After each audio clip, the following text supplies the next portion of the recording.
அவன் எடுத்துக்கொள்ளப்படுகிற அனுபவம் என்பது சபைக்கு தேவை. வேதத்தில் எடுத்துக்கொள்ளப்பட்டவர்கள் இன்னும் ஒரு ஆளை சொல்லுங்க, எலியா. இப்படி விரல விட்டு எண்ணலாம்.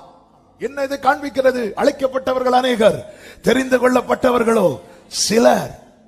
இயேசு கிறிஸ்து ஒரு குருசேட் நடத்தும் போது எண்ண முடியாது. எனவேதான் புருஷர்கள் மட்டும் எண்ணினாங்க. 5000 புருஷர்கள். அதுக்கு மேல முடியல. ஆமென். அங்க சொல்ல ஒரு கூட்டத்தின் ஒரு பகுதி. நம்ம மொத்த பகுதியை காட்டிட்டு கூட்டத்தின் ஒரு பகுதின்னு காட்டுவோம். அவர் அப்படி கிடையாது. கூட்டத்தின் ஒரு பகுதினா ஒரு பகுதி தான். 5000 புருஷர்கள். எப்பவுமே மீட்டிங்ல பெண்கள் கொஞ்சம் ஜாஸ்தியா தான் இருப்பாங்க.